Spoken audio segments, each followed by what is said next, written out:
The little chorus there of Mountain Dew, which is the song we're going to work on today. I tried to use mainly the square roll for that break because we have worked on that, and as I've said before, it's a very solid roll and it's good for plucking out the melodies, particularly in a song like this. The square roll is defined by thumb, index, thumb, middle, the fingers you're using, not by the strings that you're plucking. In this case, it's a good idea to get familiar with the 3, 2, 3, 1 roll.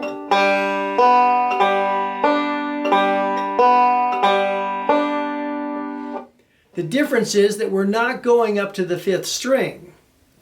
Sometimes in order to capture the melody accurately, we don't want to go to that 5th string because there might be a crucial melody note that we need to get to. And in that case, rather than just have the drone 5th string, which is kind of a filler note, we may need a melody note down here on the 3rd or 4th string. And we worked a little bit on this in our slide video, I believe, where we slid from 2 to 4 and did the square roll. So our right hand for this part of the song is playing 3, 2, 5, 1. We're sliding up to the 4th fret of the 3rd string.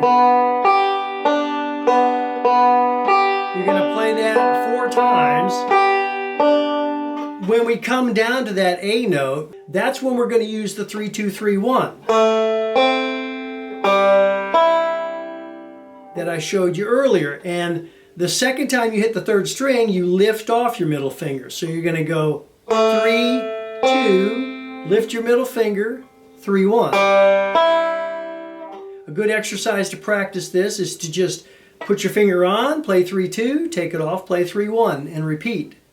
Like this. 1, 2, 3, 4.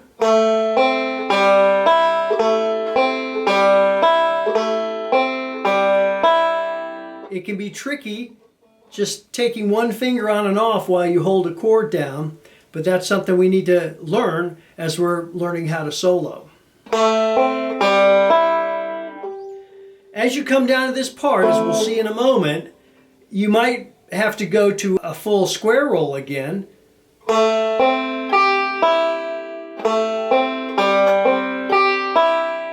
After you play that 3, 2, 3, 1. So now we're going to practice 3, 2, 3, 1, 5, 1. One final note on the square roll. You might want to practice alternating 4, 2, 4, 1 as well.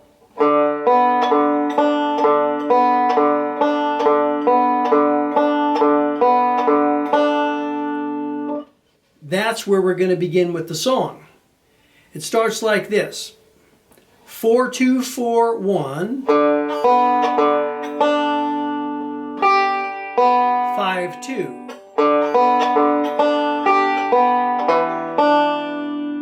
Then you put your finger down on the 4th string, 2nd fret, your middle finger. Follow that with the 1st string. Here we go. 1, 2, ready, go.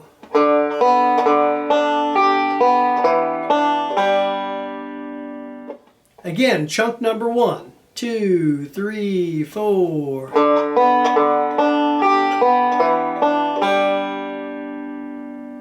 And you can take your strum machine, knock it down to as slow as you want. I'll try 30 beats per minute.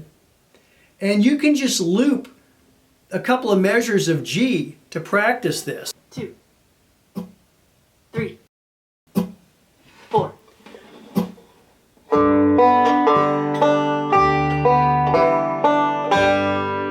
And then just stop when you're done with that chunk. It's just going to repeat the G over and over again. If you don't have the strum machine, just use your metronome. You can count yourself in. 1, 2, 3, 4.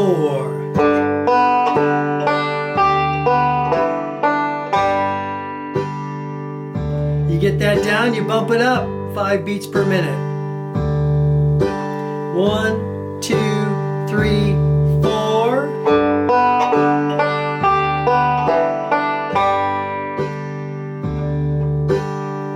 beats per minute. 2, 3, 4.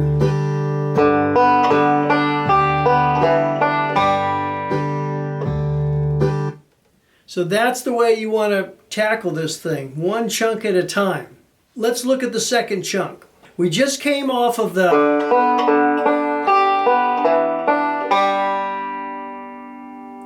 here we're going to just play a square roll, 3, 2, 5, 1. Then we've got that 3, 2, 3, 1. This time, however, we don't have a C chord, we've got a G chord, so all we have to worry about is the middle finger playing the 3rd string 2nd fret, which is an A note. You'll see that a lot. Even though we're in the key of G, A is one of the notes in that key, and it pops up quite a bit in melody lines. 3, 2, 3, 1. But you have to take the finger off of the 3rd string the second time you play the 3rd string because the melody note changes. It goes.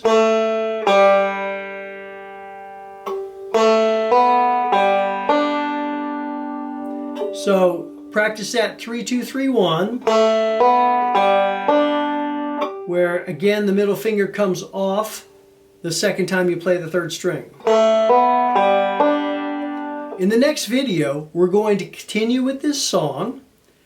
We've got a lot of new concepts here, but fortunately, they're all going to be applied to different songs as we progress. So it's worth spending a little time on these, getting over the frustration hump, and getting these into your fingers.